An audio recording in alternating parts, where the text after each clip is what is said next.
Permanada,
traga,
Nara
Rukmangada कारणे एकादशीचा छंद तेने परमानंद प्रकटला।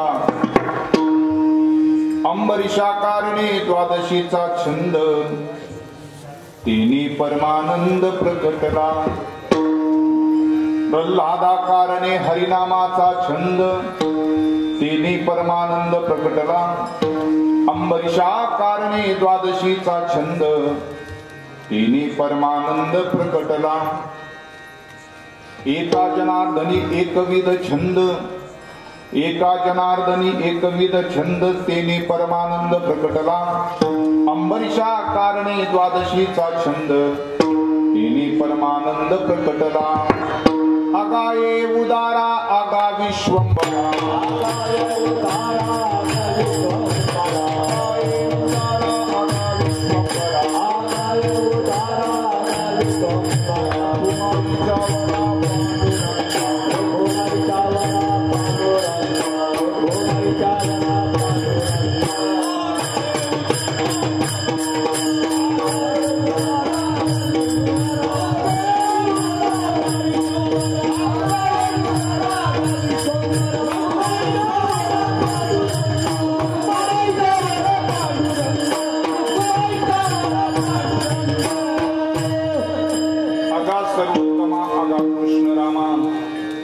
आगा मेघ श्यामा विश्वजनित्या, आगा कृपावंता जीवन तू दाता, आगा सर्व सत्ता धृतिया, आगा सर्व जाना, आगा नारायणा करुणा वचना चित्त द्यावी। कामने नाही अधिकार तैसी सरती पाया पाशी केली मागे। आगा सर्वोत्तम आगा कृष्ण रामा, आगा मेघ श्यामा विश्वजनित्या। ओम नमो जियाद्या वेद प्रतिपाद्या जय जय सुसवेद्या।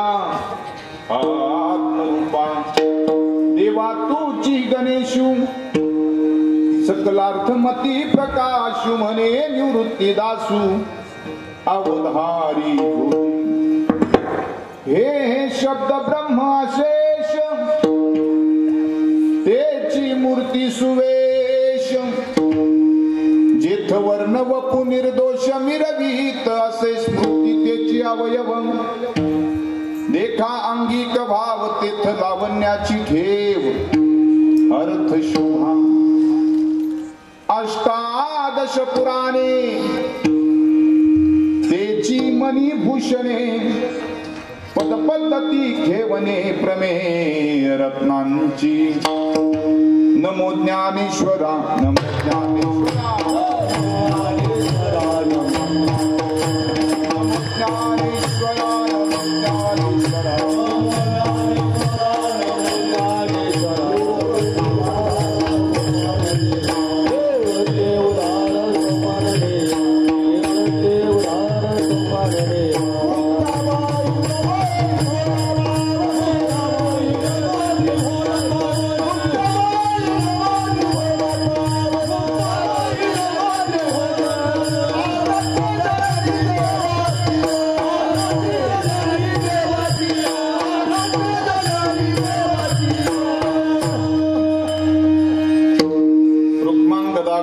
एकादशीचा छंद तेने परमानंद प्रकटला।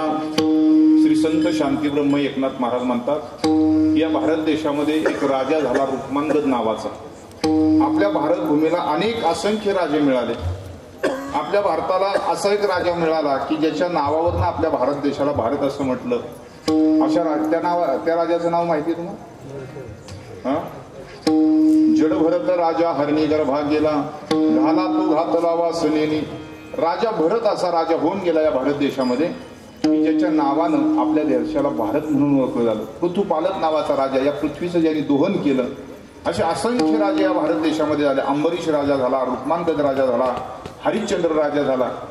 अशी अनेक राजे आपल्या भूमीमध्ये होऊन गेले की त्या राजांच्या नावानं आपल्या भारत देशाला ओळखलं जातं। तसा हा एक रुक्मांगद राजा एक काळ असा होता त्याच्या जीवनातला की अख्खा भारत देशाच्या सत्तेने चालत होता। भारताचा सम्राट रुक्मांगद राजा आणि रामाचे पूर्वज प्रभू राम ज्या कुळामध्ये जन्माला आले त्या कुळातले हे रुक्मांगद राजे आहेत। पण त्यांनी त्यांच्या आयुष्यामध्ये एक छंद त्यांना होता। कोणता छंद होता? मोबाईलचा नव्हे, मग एकादशीचा छंद, रुक्मांगदा कारणे एकादशीचा छंद, तिने परमानंद प्रगटला. आयुष्यभर 15 दिवसांनी येणारी एकादशी राजांनी करायची. त्याच्या माध्यमातून विश्वाचा जो मालक परमात्मा त्यांनी प्रगट केला. भगवंताच्या दर्शनाला ही मंडळी पात्र झाली. आणि म्हणून नुसत्या एकट्या राजाने नाही तर अख्ख्या गावाकडनं त्यांनी एकादशी करून घेतले. म्हणून जगातलं पहिलं गाव असं आहे की जे सगळं गाव लहान लेकरापासून म्हाताऱ्या माणसांपर्यंत सगळी गावातली माणसं विमानामध्ये बसून वैकुंठाला गेली. हे ह्या रुक्मांगद राजाचं वैभव आहे, वैशिष्ट्य या राजाचं. रुक्मांगदा कारणे एकादशीचा छंद. त्यांनी काय केलं? एकादशी केली. आज एकादशी आहे म्हणून म्हटलं मला माहिती आहे तुम्ही 100% खिचडी खाऊन बसलेली आहेत. भात पण खाल्लाय, वरीचा खाल्ला असला तर असू द्या, पण असू द्या, काय हरकत नाही. मला त्याच्याबद्दल काही म्हणायचं नाही, पण धरावी एकादशी एवढं मात्र नक्की सांगेल. कोणाला काय आवडतं याच्याबद्दल आपल्याला प्रत्येकाच्या वैयक्तिक जीवनामध्ये काही हस्तक्षेप करता नाही येणार, पण प्रत्येकाला काय आवडलं पाहिजे हे संतांचा निरोप आहे आपल्याला. आणि संतांचा निरोप संतोष सांगायला उभाच येतो. तो निरोप या ठिकाणी देणार. ज्या नाथ महाराज काय म्हणतात, तुकाराम महाराज काय म्हणतात, ज्ञानोबा राय काय म्हणतात, सगळे संत काय सांगतात याचा विचार आपण करणार आहे एकादशीच्या संबंधाने. म्हणून रुक्मांगदा कारणे एकादशीचा छंद. आपल्याला छंद असावा तो एकादशीचा असावा. या भूमिकेतून तिने परमानंद प्रगटला. अजून एक राजा आपल्या भारतात झाला. आपल्या भारतामध्ये एक पंखावती नावाचं पूर्वीचं नगर होतं. त्या पंखावती नगराला आज बार्शी म्हणतात. बार्शी नावाचं शहर मला वाटतं सगळ्यांना माहिती आहे. धारशिव नावाचा जिल्हा आहे सोलापूर रोडला. तिथं बार्शी नावाचं शहर आहे. भगवंताने आपलं पहिलं पाऊल तिथं ठेवलं त्या बार्शी शहरामध्ये. तिथं अंबरीश नावाचा राजा झाला. अंबरीशासाठी भगवंताला 6 अवतार घ्यावे लागले. भक्ता कारणे येणे घेतली से आळी, 10 गर्भवास सोसी वनमाळी, 10 गर्भवास सोसी वनमाळी, माझ्या कान्हाची तुम्ही नाव भरी घ्यावं. तिथं सांगितलेलं आहे भक्तासाठी. म्हणजे कोणत्या भक्तासाठी? अंबरीश नावाचा भक्त या जगात होऊन गेला. तो नुसता भक्त नव्हता भगवंताचा, तर भारताचा सम्राट होता. याचे काळचा भारताचा राजा होता. लोक म्हणतात अजून महाराष्ट्राचा पंतप्रधान झाला नाही. हा कोण होता अंबरीश राजा? बार्शी कुठे आहे? अख्खा भारत एक काळ त्याच्या सत्तेने चालत होता. तरी लोकांचा समज असेल अजून महाराष्ट्राचा पंतप्रधान झाला नाही. ऐका, महाराष्ट्राचा पंतप्रधान नसेल पण महाराष्ट्र हा जगात संतप्रधान आहे. हे काही कमी आहे का? हे काही कमी आहे? असलं वैभव कुणाकडेच नाही ना महाराज, जे आपल्याकडे येते. विठ्ठल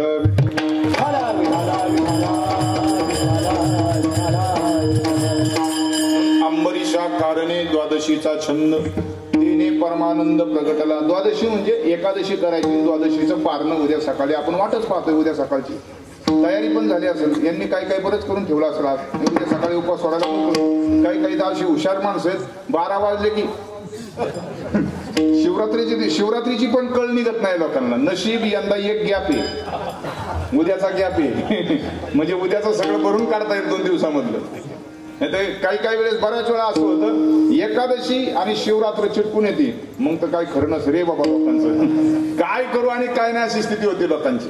असो, प्रल्हादा कारणे हरिनामाचा छंद. या देशात एक भक्त प्रल्हाद नावाचा भक्त झाला. त्याला हरीच्या नामाचा छंद होता. भगवंताच्या नामस्मरणाचा छंद होता. छंद कोणता असावा? यापैकी एखादा छंद असावा. एक तर एकादशीचा छंद करावा, द्वादशीचा छंद करावा, हरिनामाचा छंद करावा. एका जनार्दनी एकविध छंद, तेने परमानंद प्रगटला. याच्यापैकी जो कुणाला छंद आहे त्याच्या जीवनामध्ये त्याला भगवंत भेटतो. आणि अशा पद्धतीचा संत शांतीब्रह्म एकनाथ महाराज पैठण निवासी त्यांचा असणारा 4 चरणाचा गोड अभंग आज एकादशी आहे म्हणून या भूमिकेतून हा अभंग आज या सेवेसाठी घेतला.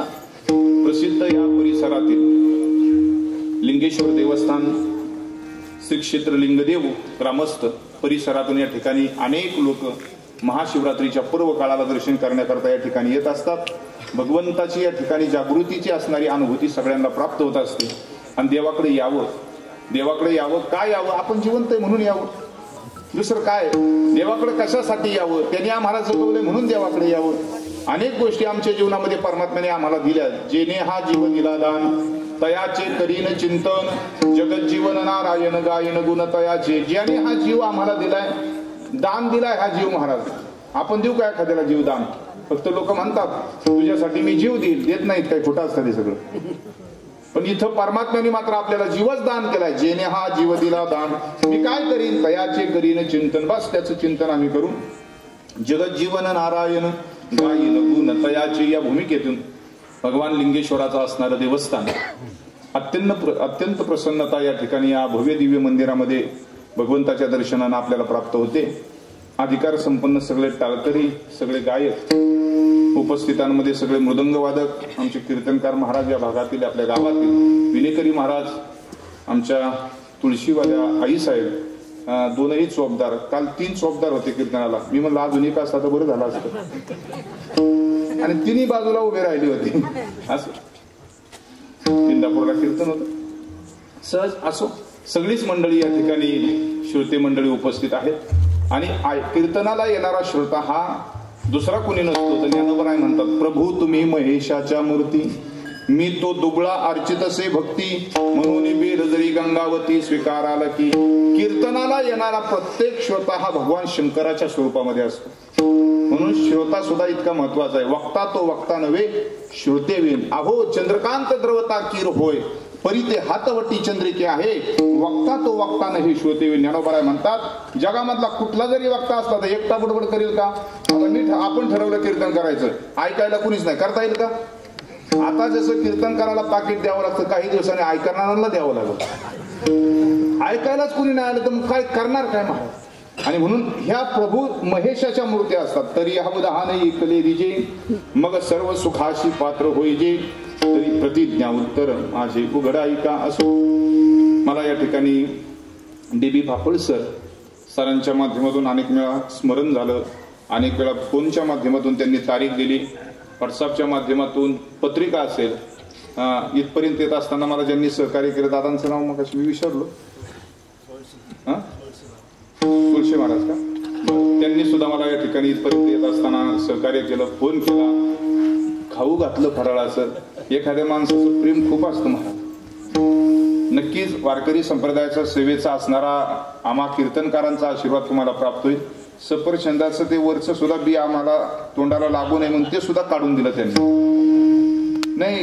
नाही तर एखादा म्हणलं असतं खा नाही तर खाऊ नका, चाललो मी माझ्या कामाला, असं पण बऱ्याच वेळा होत असतं. त्यांनी अत्यंत नम्रतेनं प्रेम भावानं तीही सेवा केली. सगळीच मंडळी या ठिकाणी सेवा व्हावी. सर्वांना वंदन करून सेवेला प्रारंभ. विठ्ठल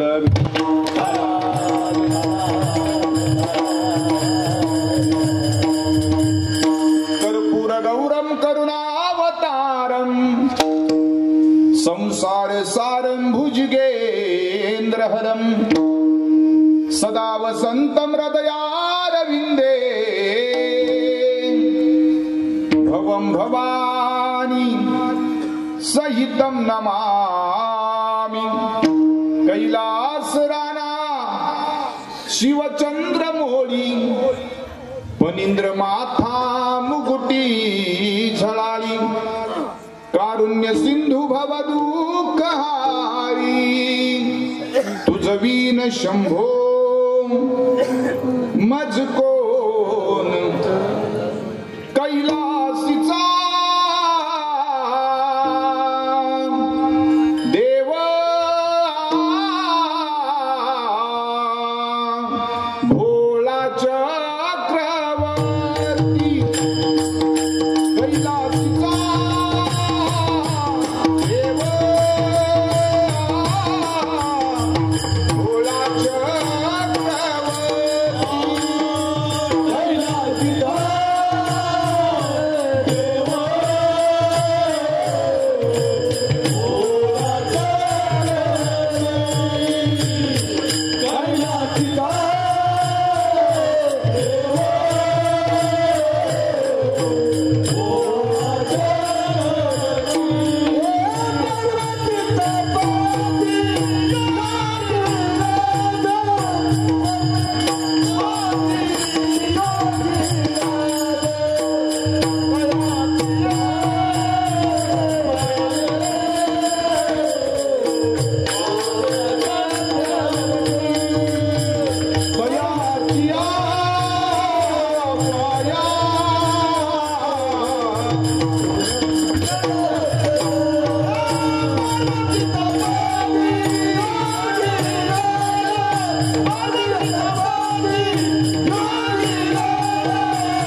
पाहिजे. म्हणले कसा आहे कैलासीचा देव? म्हणजे भोळा आहे. भोळा म्हणजे काय? भोळा म्हणजे बावलट का? भोळा म्हणजे वेडा नाही महाराज. भोळा म्हणजे आशुतोष. आशुतोष माहिती आहे ना? राणा, राणांचा नव्हे, आशुतोष राणा नाही म्हणत मी. आशुतोष याचा अर्थ असा आहे, हे इतकं भोळं दैवत आहे, थोडी भक्ती करा. त्याला श्रीमंत व्हायचे ज्याच्या आयुष्यामध्ये ना, त्यांनी भगवान शिवाचं रात्रंदिवस भजन करावं, त्याची भक्ती करावी. भगवान परमात्मा श्रीमंती बहाल करतो. रावणाने काय केलं होतं? ही सोन्याची लंका कुणी दिली आणि कुणाची होती? ही सगळी सोन्याची लंका कुबेराने यांच्यासाठी बांधली होती. कुबेर ज्याचा खजिनदार आहे, हे काय साधं श्रीमंत आहे होय? इतकं श्रीमंत आहे. अरे कुबेराचा खजिना जगात संपू शकत नाही एवढा खजिना त्यांच्याकडे. आणि सोन्याची लंका बांधली भगवान शंकर आणि पार्वतीसाठी कुबेराने. आणि वास्तुशांती ठरली. वास्तुशांतीला रावणच ब्राह्मण बोलवला. ब्राह्मण म्हणला मला दक्षिणा पाहिजे. भगवान शंकर म्हणले तुला काय दक्षिणा पाहिजे? काय नाही, ज्या लंकेची पूजा केली ती सगळी लंका माझ्या नावावर करून द्या. घराच्या वास्तुशांतीला असा ब्राह्मण नाही बोलवायचा, नाही तर घरच नाव मागून करू. आता घर नाव आपण बांधलं एवढ्या कष्टाने, तरी नाव करून घेतल्यावर काय करणार? आपण देऊ का महाराज एखाद्याला? हे इतकं भोळ आहे. अख्खच्या अख्खं घर, बरं एकटं घर दिलं असतं काही नव्हतं. अख्खी लंका पाषाण परिसभूमी जामुनंद, वंशाचा संबंध घातयासी, सोनियाची पुरी, समुद्राचा वेढा आणि समुदाय गाडा राक्षसांचा. ज्याच्या लंकेला सोन्याला संरक्षण केवढं होतं. अख्खा समुद्रामध्ये लंका होती की त्याच्यापर्यंत चोर पोचू शकत नाहीत. पण सोनं कसं तोळा आहे? सोन्याचा तोळ्याचा भाव ऐकला की गोळा येतो आपल्याला. कसं तोळा आहे? एक मताव नाही, ठीक आहे मी सांगतो 80,000चा आकडा धरू आपण. कारण 24 कॅरेट 22 कॅरेट कुणी आता काही तुम्ही तिकडे फिरकलंच नसाल भाव वाढले म्हणून. पुण्यातली एक 80 वर्षाची म्हातारी परवाच पेपर वाचत होती आणि पेपरला आलं सोनं 80,000 रुपये तोळा. सकाळची वेळ होती, सुनबाई झाडून घेत होती.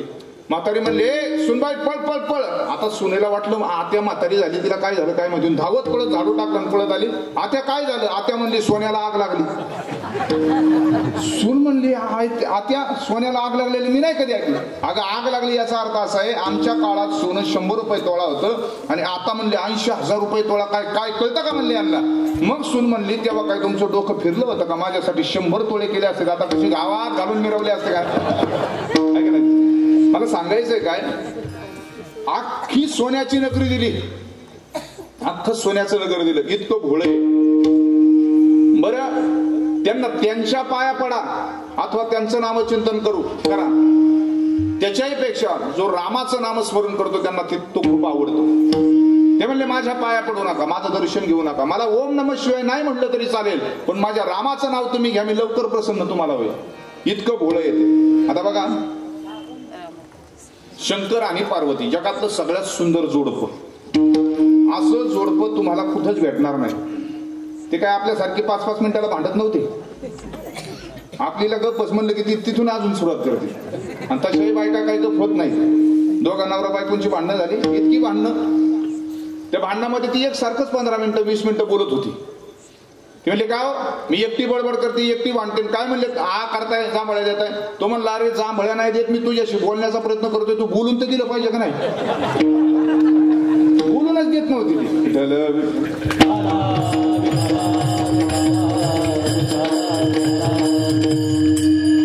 त्याच्यावरनं इतकी कडाक्याची भांडली, भांडून ताप आला तिला. नवरा म्हणला करोनाचा काळ आहे, उगच पॉझिटिव्ह आली तर. त्यांनी उचलली नेली डॉक्टरकडे. डॉक्टरकडे नेल्यानंतर डॉक्टरने तपासलं तिला. मग ते डॉक्टर तपासतात आपल्या स्टेटोस्कोपने त्या ठिकाणी कानात घालून छाती हात अमुक नाडी तमुक सगळं पाहणार. जीभ पाहिली. म्हणजे डॉक्टरांना ती म्हणली डॉक्टर साहेब तुम्ही मला तपासलं पण माझी जीभ नाही पाहिली. मग म्हणले करा. तिने जीभ दाखवली, सगळं झालं आणि बसले. ताप वगैरे काही नव्हता, पण डॉक्टरांनी तरी बाबा ते ताप मोजायचं ते काय म्हणतात त्याला, थर्मामीटर म्हणा किंवा काय तापमापी म्हणा, ते घेतलं. तिला म्हणले ठीक आहे करा तुम्ही, आणि ते तोंडात ठेवलं थर्मामीटर. 1 मिनिटं 2 मिनिटं. नवरा एका बाजूला खुर्ची, डॉक्टर इथं, ती खुर्ची बसली होती, तिच्या ते तोंडात थर्मामीटर होतं. 5 मिनिटं एकही अक्षर मुखातून बाहेर आला नाही तिच्या. 5 मिनिटं एकही अक्षर आलं नाही मुखात. तो इतका खुश झाला नवरा. म्हणला डॉक्टर साहेब मला कुठलंच औषध देऊ नका, तिला फक्त तेवढं थर्मामीटर द्या, मला घरी नाही आला. बडबड करायला लागली की तोंडात ठेवतो मी, झालं कामच झालं आपलं काम. ऐकत नाही, महिला ऐकत नाहीत तशी.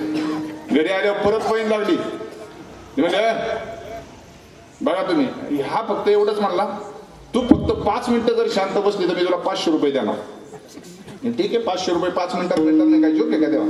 दिवसभर खुरपून सुद्धा 200 रुपये मिळत नाही. तुमच्याकडे किती आहे रोज? त्या जातच नाही खुरपायला. 300 वय, ठीक आहे, 100 वाढ. ती म्हणली 5 मिनिटं गप्पा बसल्या 500 रुपये मिळणार आहेत. म्हणली लावा गाड्या. त्यांनी गाड्याला लावलं. 1 मिनिटं झाला, 2 मिनिटं झालं, 3 मिनिटं झालं. तिला तिकडे दमच नाही निघाला. म्हणली बघा किती झाले मिनिटं.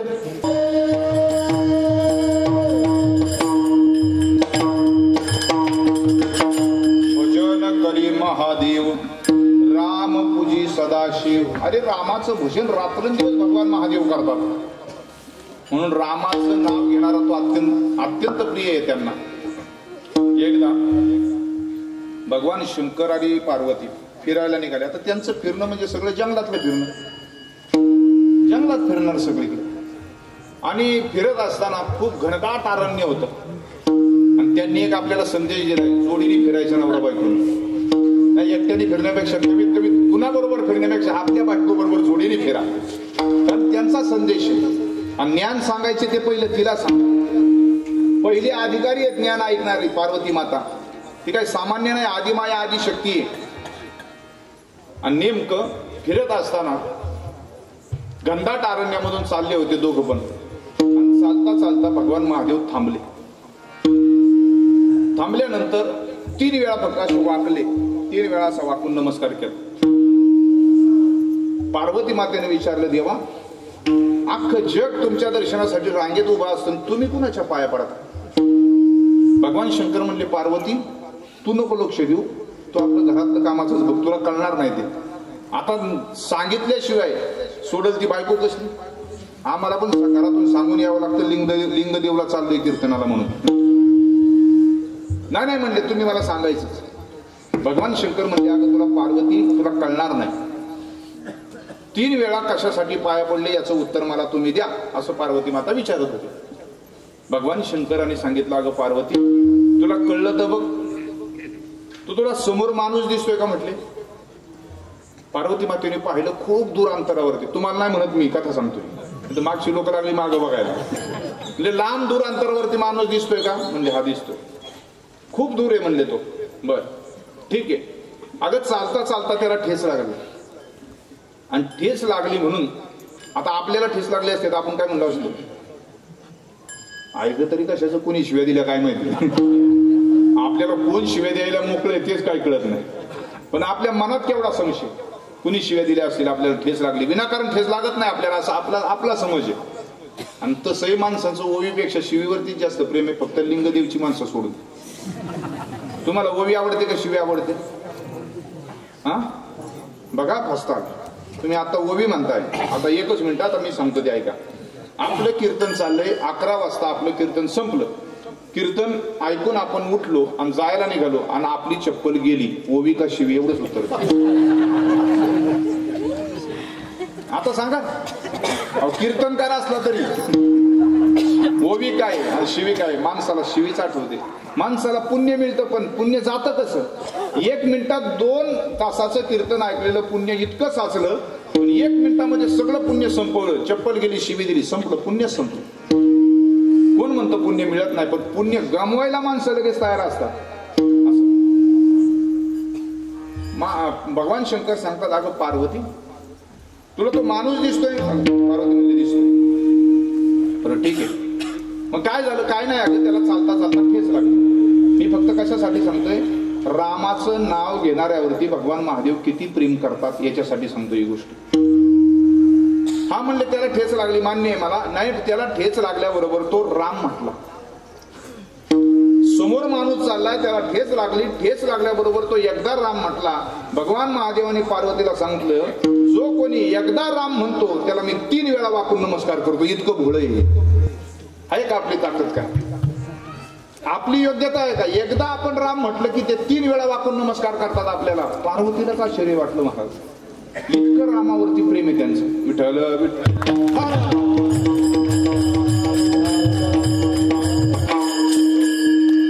बरं झालं मधून अजून असं फोटोसाठी फिरत जमा हसतील तरी लोक. आमच्या तिथं पुण्यामध्ये परवा दिवशी एक जण फोटो काढत होता आणि एक जणाचा फोटो काढायचा होता. आता काढणारा उभा होता आणि फोटो काढत होता एक जण.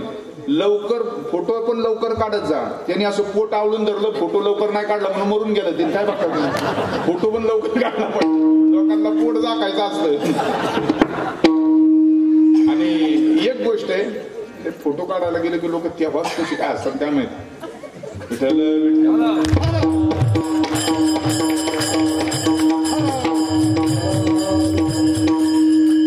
हे भोळं दैवत. महाराज भगवान श्रीकृष्ण जन्माला आले. नको भेड सावू लेकुरा दांडुग्या हुलुलुलुबाई निजरे तान्या बाळा द्वारी मोठा जट्टाधारी बागुल आला. अरे कृष्ण रडायला लागला तर महादेवाची भीती यशोदा मातेने दाखवली आणि आपलं पोरग रडायला लागलं. आपण काय करतो, आपण तर एक तर त्याच्या हातात मोबाईल तरी देणार, नाही तर पाळणा निघाला टीव्ही समोर. बघा महिलांना विनंती आहे, पोरं जर रडायला लागली ना, ही गवळण अभंग त्याच्या समोर. कीर्तनाला कीर्तन झालं तुमच्याकडे जाऊ. हा म्हणलं ठीक आहे, कीर्तन झालं यायचं, दूध बीत घ्यायचं. म्हणलं चालतंय ठीक आहे. म्हातारी काही 4-5 दिवस कीर्तनाला आली नव्हती, पण माझ्या कीर्तनाला कशी आली काय माहिती, आली ती कीर्तनाला आली. झालं कीर्तन, गेलो घरी. सुनाला उठा म्हणले बाय 4-5 कप दुधाचे दे, महाराज आले. म्हणलं बोलायची सवय असते. मग आजी गप्पा मारायला लागली. बुवा तू कुठला आहे रे म्हणली. म्हणलं तुला माहिती आहे का म्हणलं, आपल्या महाराष्ट्रामध्ये पुण्यामध्ये हवेली तालुका आहे, खडकवासला धरण, सिंगड किल्ला, त्याच्या पायथ्याला आमचं मांडवी नावाचं गाव आहे. तुम्हाला पण माहिती आहे असं म्हणून सांगून टाकलं. नंतर तुम्ही विसराय नको कालचा महाराज कुठला होता म्हणून. मग तिथला आहे म्हणलं, मांडवी नावाचं गाव आहे, तिकडून आलोय म्हटलं. बरं सर अशा गप्पा इकडच्या तिकडचे झाल्या. म्हातारी सहज म्हणली, बाळा तुझ्यासारखे 2 नातू आहेत मला. म्हणलं चांगली गोष्ट आहे. म्हातारी म्हणली त्याच्यातलं, मी म्हणलं आपलं काय चाललंय त्यांचं. नाही म्हणली त्याच्यातला मोठा हिंजवडी IT पार्क मध्ये कामाला आहे, त्याला 2 लाखाचा पगार आहे. म्हणजे चांगली गोष्ट आहे. मग म्हणलं दुसरा काय करतो. दुसरा म्हणले तू यासारखाच बोंबलत फिरतो काय करतो. तेव्हापासून कुणी म्हणलं ना चहा प्यायला, त्याला सोडून दिला, घेतच नाही मी चहा.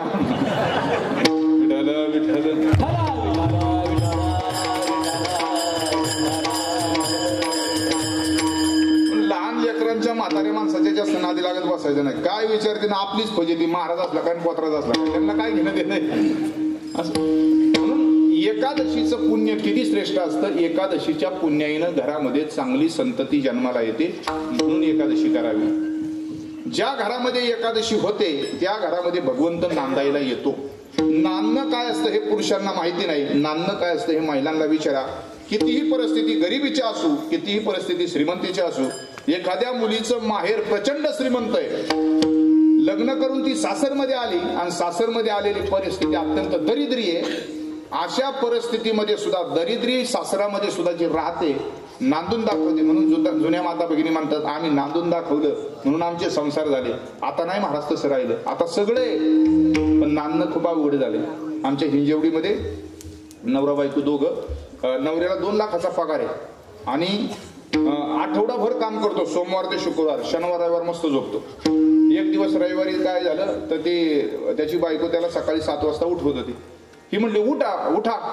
आता उठा पण नाही म्हणत, उठच म्हणतात. म्हणजे उठ. हा म्हणलं एवढ्या सकाळी 7 वाजता आज रविवारी मला काही कामा नाही जायचं. नाही म्हणली उठ आणि मला नाश्ता करून दे. तो म्हणला कमाल झाली तुझी, तुमच्याकडे नाही ना असं का जेवण करताय. नाही तुम्हाला पुण्यासारख्या शहरात इतकं अवघड झालंय. सायंकाळी 5 वाजता नवरा आला, बायको म्हणली हो चला भांडी घासून घ्या. तो म्हणला शानपणा करते काय. नाही म्हणले भांडी घासून घ्या. तो म्हणला तू नाही सांगायचं, मी आधी धुणं धुणार मग भांडी घासणार. अशी परिस्थिती आहे का. म्हणून मी म्हणलं गंमत अशी ती म्हणली उठ. हा म्हणला कशाला. म्हणले मला नाश्ता करून द्या. हा म्हणला अगं सोमवार ते शुक्रवार मी काम करतो आणि पहाटे म्हणजे रात्री 12 ते सकाळी 5 वाजेपर्यंत फक्त झोपतो, दिवसभर काम करतो. महिन्याचा अख्खा पगार तुला देतो मी, सगळं घरात सगळं आणून ठेवलेलं असतं, तुला फक्त करायचंय खायचंय एवढंच करायचं, बाकी काहीच करायला सांगत नाही, तरी तुम्हाला नाश्ता करा. ती म्हणली बाकीचं मला नका सांगू, उठ आणि नाश्ता करून द्या. ठीक आहे. नाही होय करता करता ते काय उठलंच नाही. शेवटी तिनं ते अंगावरचं काढलं, मला नाश्ताच पाहिजे म्हणलं, तुम्हीच करून द्यायचा. ते उठलं, शर्ट घातला आणि बाहेर जायला निघालं. बायको म्हणली कुठे चालला. तो म्हणला चाललो वकिलाकडे. ती म्हणली कशाला. नाही आता घटस्फोटच वैतागलो म्हणला तुला. चाललं म्हणलं वकिलाकडे. ते गेलं ताडा चालत गेल्यानंतर 9 वाजता गेलं, पुन्हा सकाळी 11 वाजता घरात माघारी आले. आल्यानंतर किचन जवळ गेलो, कोथंबीर घेतली, चिरायला लागलं पोहे करायला. बायको म्हणली का हो, वकिलाकडे गेले होते ना घटस्फोट घ्यायला, तुम्हाला जाऊ दे मरू दे, आज रविवार आहे, वकीलच घरी मांडी घासते, तरी काय करू म्हणलं. तारा तीच आहे सगळीकडे. तुम्हाला कळतंय ना मला काय म्हणायचे ते. अवघड स्थिती आहे महाराज. विठ्ठल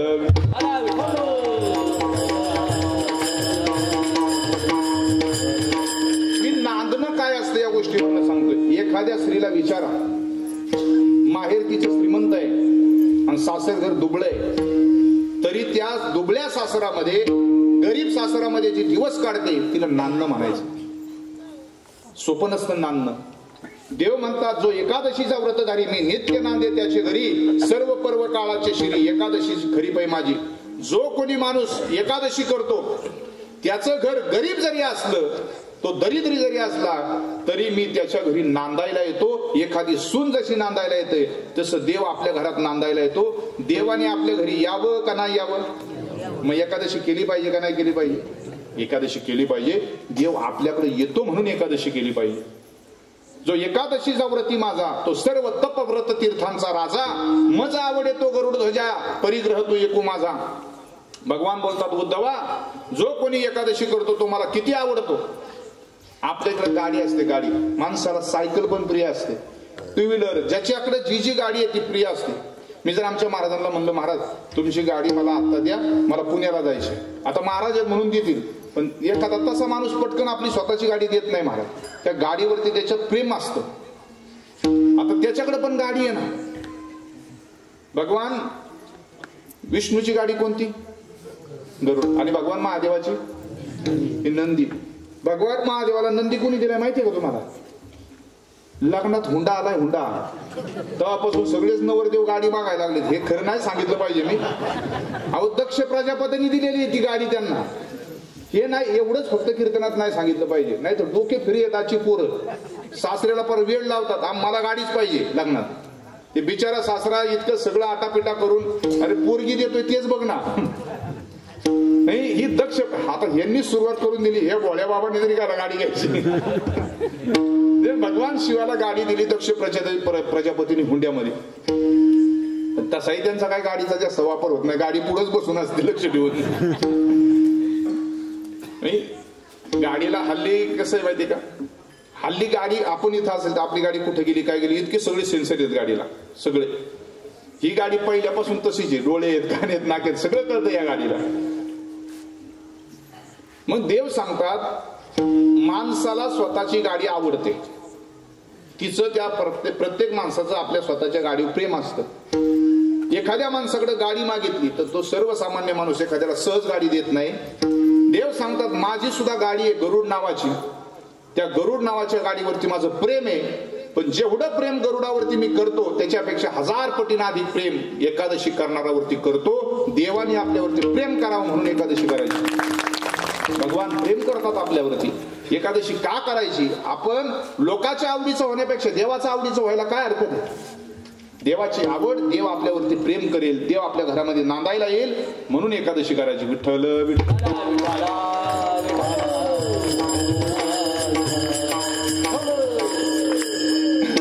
ही झाली आध्यात्मिक कारण. देव आपल्याकडे नांदायला म्हणून एकादशी करायची. विज्ञानाचं कारण काय?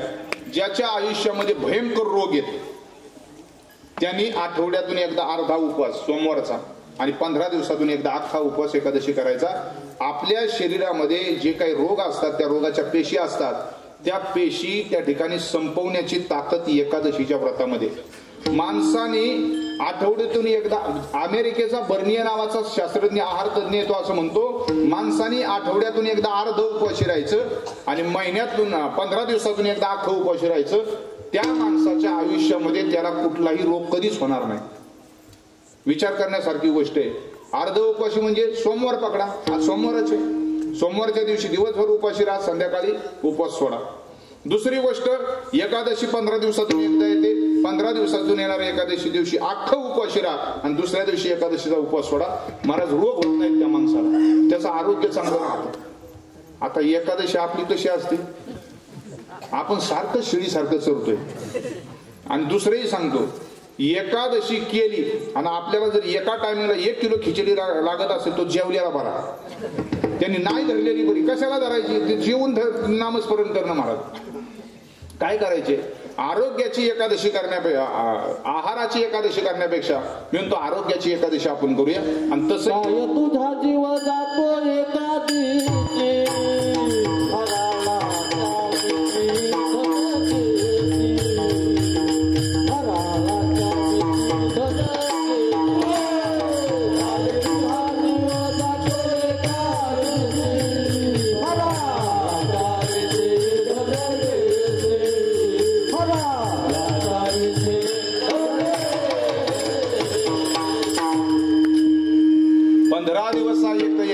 कार्य न करसी व्रत सार, काय तुझा जीव जातो एकादशी, फराळाच्या मिसे धनी घेसी.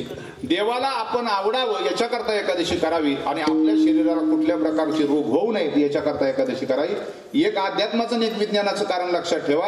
आणि तिसरी गोष्ट, आपल्याला नाही दम निघत, गोळ्या खायच्या असतात, कुणाला औषध पाणी चालू असतं, त्यांनी जेवलं तरी चालेल, पण दिवसभर नामस्मरण करा महाराज. दिवसभर 5 ज्ञानेंद्रिय. आता तरुण पोरं पण म्हणतील आमच्या पण गोळ्या चालू आहेत. आता हाय तर चालू होते, आता काय करायचं? 5 ज्ञानेंद्रिय, 5 कर्मेंद्रिय, 11 मन, हे सगळे एका ठिकाणी बसवणं याचं नाव एकादशी.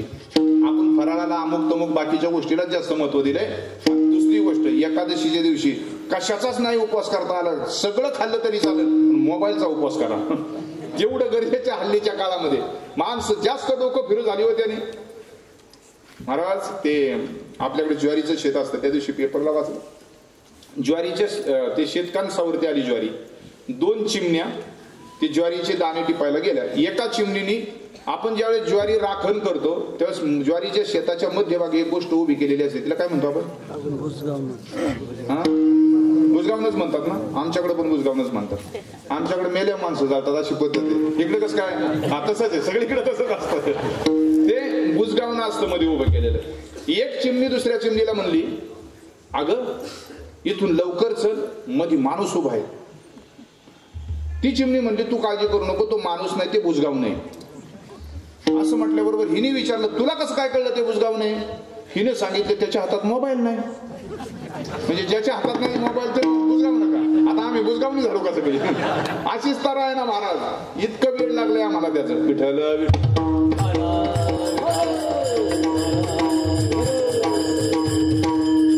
माणसाने 3 गोष्टी केल्याशिवाय मरायचं नाही. एक एकादशीचं व्रत, एक गळ्यामध्ये तुळशीची माळ, आणि तिसरी गोष्ट एकदा तरी पंढरपूरची वारी. पहिली गोष्ट सांगितली, एकादशीचं व्रत माणसाने करायचं, गळ्यामध्ये तुळशीची माळ घालायची, आणि तिसरी गोष्ट एकदा तरी पंढरपूरची वारी. तुकाराम महाराज सांगतात, म्हणून तुका जाय एक वेळ पंढरी आणि तयाची घरी यम नाही. तुकाराम महाराज म्हणतात, जो कोणी पंढरपूरची वारी करतो, एकदा मनापासून पंढरीला जा, त्याच्या घरी त्याला यम घ्यायला येणार नाही. दुसरी गोष्ट, याच्यासाठी पंढरपूरची वारी झाली. दुसरी गोष्ट, एकादशी करायची, कारण आपण गेल्यानंतर यम आपल्याला विचारणार आहे, एकदा तरी पंढरीला गेला होता का? एकादशी केली होती का? गळ्यामध्ये तुळशीची माळ आहे का? तू का म्हणे, कार्य सुकुमार झालासीन काय जाबदेसी. यमाला काय उत्तर देणार आहे आपण? आणि पवित्र असणारी गळ्यामध्ये तुळशीची माळ, या 3 गोष्टी केल्या.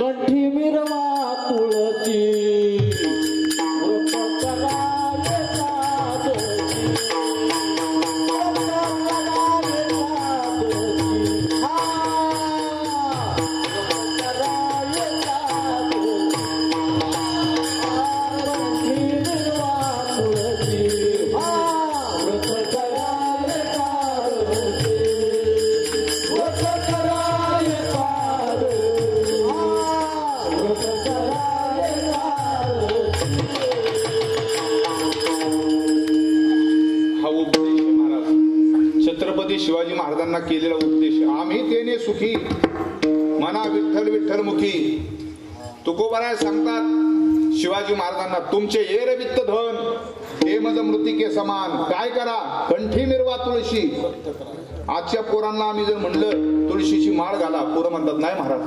महाराज ज्योत आणायला पोरं जातात, आणायला जातात, पण घेऊन जातात महाराज. तुमच्याकडे नाही तसं काय? ज्योत आणायला पोरं जातात, घेऊन जातात, इतकी बेकार परिस्थिती आहे महाराज. पोरांना सांगितलं, पोरांनो तुळशीची माळ घालून शिवाजी महाराजांची जयंती साजरी करा, छत्रपती शिवाजी महाराज परत येतील महाराज आपल्यासाठी. हे करत नाही, आपल्याच नादात पोरं काही पण करायला लागली. अरे काय सामर्थ्य आहे त्यांचं. जगद्गुरु तुकोबाराय सांगणार आहेत, लाल मातीच्या कणा कणातून सुगंध दरवळला,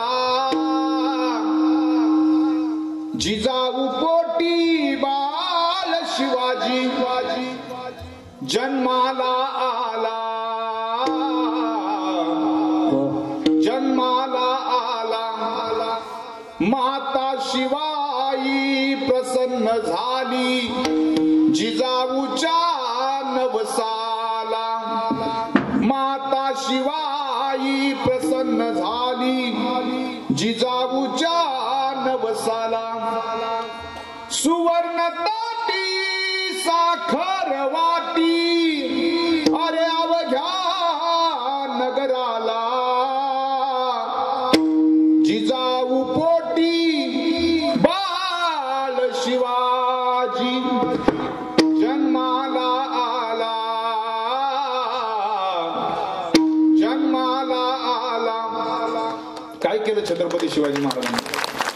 महादेवाच्या पिंडीवरती शपथ घेतली ज्याने, महादेवाच्या पिंडीवरती शपथ घेतली ज्याने, शिवशंभूच्या लिंगावरती रक्त टिळा लाविला, जिजाऊ पोटी बाल शिवाजी जन्माला आला, जन्माला आला. छत्रपती शिवाजी महाराज की जय, वीर संभाजी महाराज की जय. हर हर महादेव.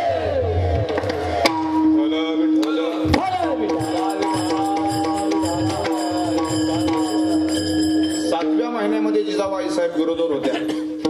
इतिहासात असं वाचलं, 7व्या महिन्यामध्ये आई साहेब काय करत असतील? शिवाजी महाराजांना जन्माला आणायचे ना.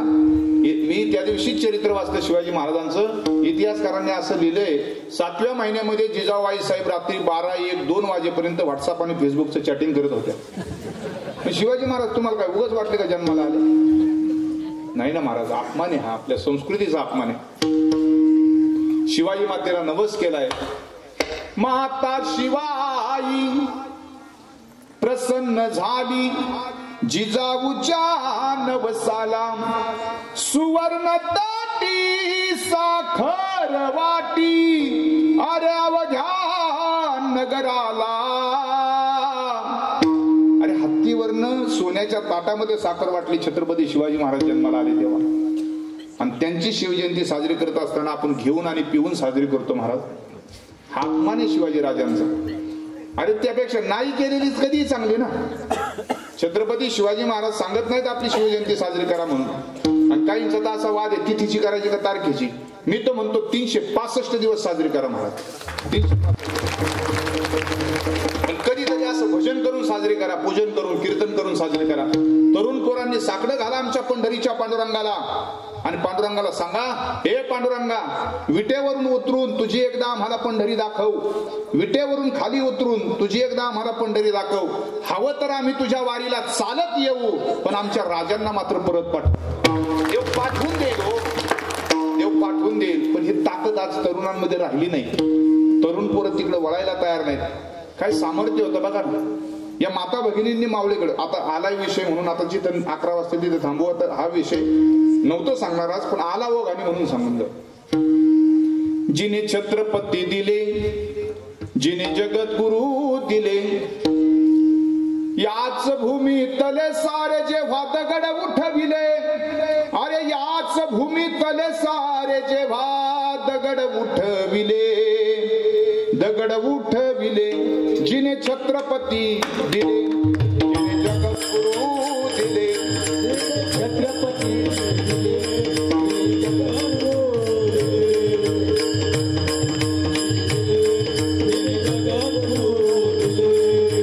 या देशाची भक्ती शक्ती साऱ्या जगाने पाहिली, या देशाची भक्ती शक्ती साऱ्या जगाने पाहिली. अरे शिक्षणाची फुलबाग हो, शिक्षणाची फुलबाग फुलेवाड्यात फुलली, फुलेवाड्यात फुलली. जिने छत्रपती जिने जगद्गुरु जिने छत्रपती जिने जगद्गुरु. हरी खोरीचे मावळे होते शूरतेचे चेले, हरी खोरीचे मावळे होते शूरतेचे चेले.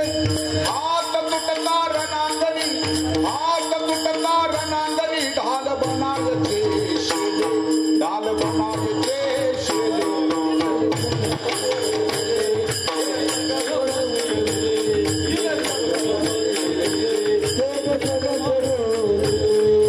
सोन्यासारखा अभंग तुकोबाने उच्चारला, सोन्यासारखा अभंग तुकोबाने उच्चारला. सुभेदाराच्या सुनेने, सुभेदाराच्या सुनेने येथे सन्मान पाहिला, येथे सन्मान पाहिला. जिने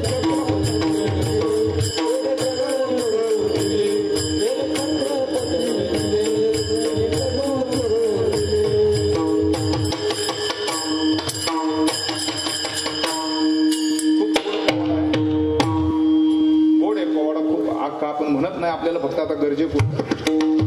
हे हिंदवी स्वराज्य घडत असताना, हा महाराष्ट्र घडत असताना सगळ्यात मोठा जर उपकार कुणाचा असेल तर या स्त्रियांचा उपकार आहे. पहिला उपकार आहे जिजाबाई साहेबांचा. आणि त्याच्यानंतर आम्ही ज्या प्रांतामध्ये राहतो त्या प्रांतामध्ये कोंढाणा म्हणजे सिंहगड आहे, राजगड आहे, तोरणा किल्ला आहे, पन्हाळा आहे, ही सगळी किल्ल्यांची भूमी आहे की ज्या प्रांतामध्ये छत्रपती शिवाजी महाराज 12 मावळामध्ये फिरले आणि एक एक मावळा शोधून काढला छत्रपती शिवाजी महाराजांनी. त्या कालखंडामध्ये छत्रपती शिवाजी महाराजांना मावळे पाहिजे होते. शिवाजी महाराजांचा जन्म शिवनेरीला झाला. येताना आम्ही तिकडूनच आलो, त्या प्रांतातून. शिवनेरीला जन्म झाला. बघा, शिवाजी महाराज रांगले. रांगणारं पोरग रांगता रांगता माती खातं, हा स्वभाव आहे प्रत्येक पोराचा. इतिहासकारांनी इतकं बोर्ड लिहिलं, म्हणजे महाराष्ट्राच्या मातीची जी ताकद आहे ना, जगात अशी कुठलीच माती नाही महाराज.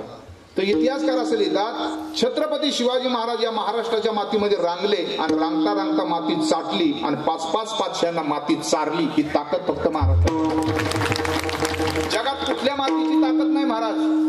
ही महाराष्ट्राच्या मातीची ताकद त्यांनी सांगितली. 1 ते 3 शिवनेरी, 3 ते 7 वर्ष खेड शिवापूरचा वाडा आणि पुण्यामध्ये लाल महल, 7 ते 12 वर्ष बँगलोरला आपल्या वडिलांच्या बरोबर शहाजीराजांच्या समेत आणि 12 ते 15 वर्ष मावळ प्रांतामध्ये फिरले. एक मावळा शोधला आणि स्वराज्याचं पहिलं धोरण वयाच्या 16व्या वर्षी बांधलं. आता ऐका, त्याच्यामध्ये मावळे जमा करत होते 12 ते 15 वर्षाच्या काळात शिवाजी महाराज.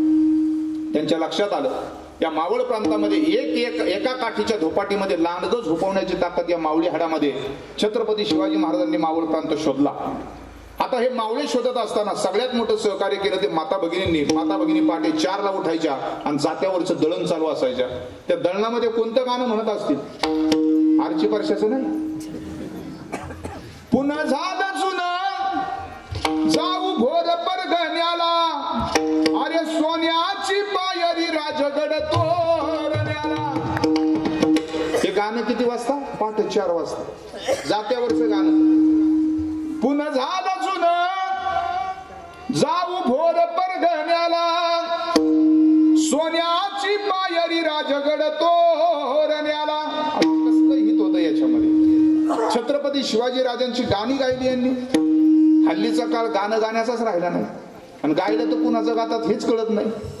ते वैकुंठवासी जगन्नाथांना पवार म्हणायचे. जात्यावरचं गाणं पूर्वीच्या काळामध्ये माता भगिनी म्हणायचे. राहायचं सासरमध्ये, पण गाणं कुणाचं म्हणायचं? खायचं सासरचं. गाणं कुणाचं? सगळं. दळण कुणाचं? सासरचं. गाणं कुणाचं? अहो, माहेरचा जरी बैल आठवला तरी त्या बैलावर गाणं. अजून सासरच्या बैलाला कळालं नाही ही गाणं कुणाचं म्हणती म्हणून. असं अण्णा म्हणायचे बरं वैकुंठवासी जगन्नाथांना. मला एक गंमत कळत नाही, ते जातं आता गावाकडे तरी आपल्याकडे जाती आहेत, पुण्यात जातं राहत दिसतच नाही. आता कुणाच्याही घरी आम्ही गेलो जातं नसतं, पण लग्न ठरल्यावर हळदीला जातं. कुठून हळदी उचलून आणतात काय माहिती, तेच काय कळत नाही. लग्न ठरल्यावर मात्र दिसतं तेव्हा. ते पण आता रेंटनी मिळायला लागलं. असं आपला मुद्दा फक्त याचा चालला होता की मावळ प्रांतामध्ये दरीखोरीचे मावळे होते शूरतेचे चेले, अरे हात तुटता रणांगणी ढाल बनायचे शेली, ढाल बनायचे शेली. 4 वाजता जात्यावरचं गाणं चालू व्हायचं. त्या म्हणायच्या पुन्हा झालं जुनं जाऊ घोर परगण्याला, सोन्याची पायरी राजगड तोरण्याला. घरामध्ये 10-12 वर्षाची पोरं असायची, झोपलेली असायची. सकाळी 7 वाजता उठायची, झोपेत ते गाणं ऐकलेलं असायचं. आजी जवळ जायची, आई जवळ जायची. आईला म्हणायची, आई हे आजी गाणं कुणाचं म्हणत होते? त्या आजीने सांगायचं शिवाजी राजाचं. पोरं म्हणायची, आजी शिवाजी राजा कुठे राहतो? आजीने सांगायचं राजगडावरती. राजा गडांचा राजा राजगड राजधानीचा किल्ला आहे, तिथं शिवाजी राजा असतात. 10-12 वर्षाचं पोरग म्हणायचं, आजी मी शिवाजी महाराजांना भेटायला जाऊ का? ती आजी म्हणायची लगेच जा. ते 10-12 वर्षाची पोरं जमा व्हायची आणि शिवाजी महाराजांना भेटायला राजगडावरती जायची. आणि माघाराने येताना पोरं मावळे बनून माघारी यायची. हे जात्यावरच्या गाण्याचे उपकार ते राहिले. उन्हाळा प्रचंड असतो आपल्या महाराष्ट्रामध्ये म्हणून. आणि छत्रपती शिवाजी महाराजांचा राज्याभिषेक 16 जून मध्ये राजगडावरती राहायला लागलं. त्यावेळेस त्या हेनरी आणि टॉमस नावाचे ते 2 वकील मावळ्यांना सांगितलं, आम्हाला मांसाहार करण्याची इच्छा झाली. इंग्रजांना मांसाहार खूप आवडतो. आम्हाला मांसाहार करण्याची इच्छा झाली. मावळ्यांनी सांगितलं राजांची परवानगी घेतो. छत्रपती शिवाजी महाराजांना हे मावळे विचारायला गेले. इंग्रज अधिकारी असं म्हणतात मांसाहार करायचा आहे. शिवाजी महाराजांनी सांगितलं रायगडावरती कुठेही मांसाहार होत नाही. याचा अर्थ छत्रपती शिवाजी महाराज हे शाकाहारी होते. महाराज अर्थ आहे त्याचा. टाळ्या वाजवल्यात नसेल मला तर एकादशीला घालून घ्या. मी थांबतो फार तर 10 मिनिटं.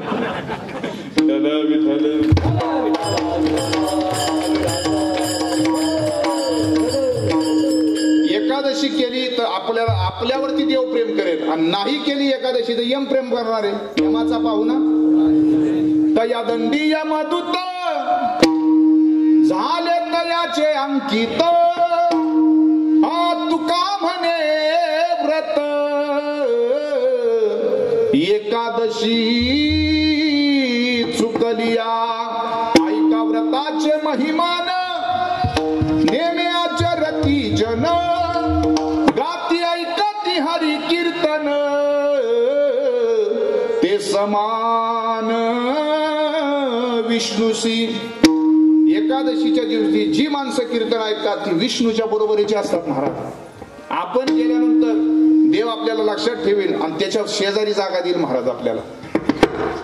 इतकी ताकद आहे या व्रताची. हे पुण्य इथं पुण्य मिळतं म्हणून हे ऐकावं, एकादशी करावी. आपल्या देशातला राजा हा रुक्मांगद. त्याची फळांची आणि फुलांची बाग होती. आणि त्या फळांच्या फुलांच्या बागेमध्ये अशी फुलं आलेली असायची. आपण शेती जर केली तर शेजाऱ्याला जगाला गावाला आवडावी अशी शेती आपली असावी. जगात सावता महाराज नावाचे शेतकरी असे झाले. महाराज आषाढीच्या काळात सावता महाराजांना पंढरपूरला जाता आलं नाही, पण पंढरीचा पांडुरंग मात्र त्यांनी शेतामध्ये आणला. आपल्या स्वतःच्या शेताला पंढरपूर करणारे एकमेव संत म्हणजे सावता महाराज. धन्य ते आरण रत्नाची ती खाण. नामा म्हणे त्यांचा जन्म सफळ झाला आणि वंश उद्धरीला माळी यांचा. ही त्यांची उंची आहे सावता महाराजांची. अशी एकमेव शेतकरी असो. तसा रुक्मांगद राजाच्या फळांच्या फुलांच्या बागा रोज चोरी व्हायची.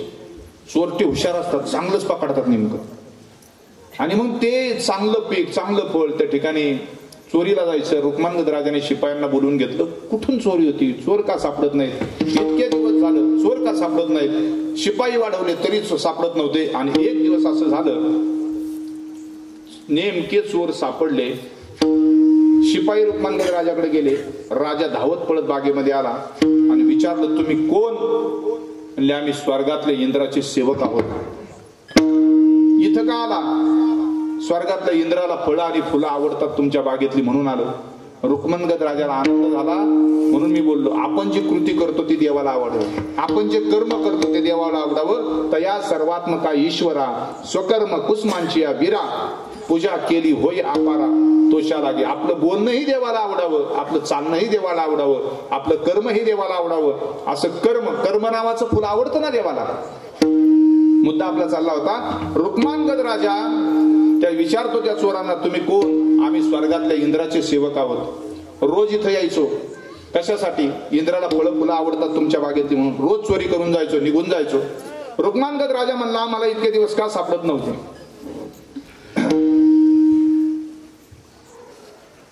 तुम्ही माझ्याकडे बघा काही झालं तरी. विठ्ठल विठ्ठल.